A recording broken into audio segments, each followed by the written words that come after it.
Ciao a tutti, sono Emanuele Bonaglia e benvenuti nel mio diario. Nel video di oggi vi volevo proporre una prima introduzione su una variante del punto alla Vergine vuoto, ovvero il punto alla Vergine pieno. Innanzitutto, dopo avervi fatto vedere in un precedente video tutorial come eseguire il punto alla Vergine vuoto, volevo appunto proporre la sua variante, che è davvero molto bella.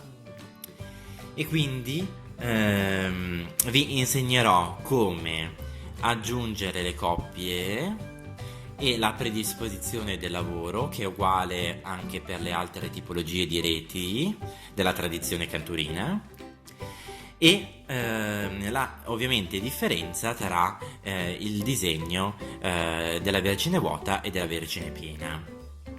Nel mio piccolo ho imparato che una parte teorica è tanto importante come una parte pratica, e quindi in questo primo video volevo mostrarvi e volevo spiegarvi le differenze tra i due punti di fondo, che sono entrambi bellissimi. Nel video invece che seguirà vi mostrerò in maniera pratica come muoversi e come iniziare la lavorazione di questo tipico punto di fondo. Visto il vostro grande interesse per i disegni che allegherò appunto al video, ovviamente l'ho già scannerizzato e lo potrete trovare gratuitamente sul mio sito nell'articolo dedicato proprio al video, in modo che tutti possano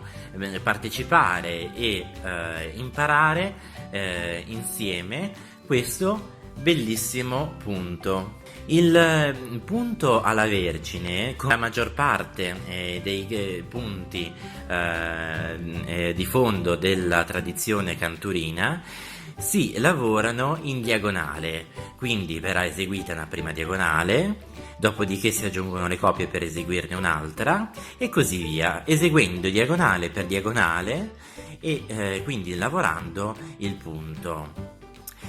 La differenza tra i due disegni è abbastanza evidente. Il punto alla Vergine vuoto viene rappresentato con un quadratino vuoto proprio all'interno, mentre il punto alla Vergine pieno viene rappresentato con un quadratino appunto pieno e quindi dovrà essere appositamente lavorato all'interno.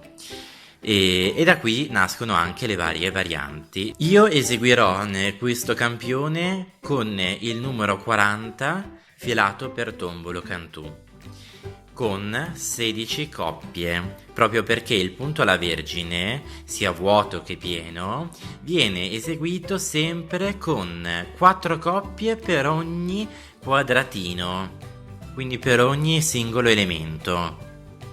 Ovviamente, essendo un campioncino, non eseguirò nessun piede all'esterno, ma ovviamente se voi volete lavorare questo punto all'interno di una lavorazione, la cosa che vi consiglio è sempre quella di lavorare il piede all'esterno della bissetta o dei punti o dei fiori che avete, proprio perché il piede permette una migliore attaccatura del punto di fondo e una migliore chiusura a fine lavoro. Perciò io sconsiglio vivamente di eseguire all'esterno di qualsiasi punto che si avrà la mocchettina, perciò vi consiglio quindi il piede. Dunque, spero che questa prima introduzione teorica vi sia piaciuta e vi abbia interessato.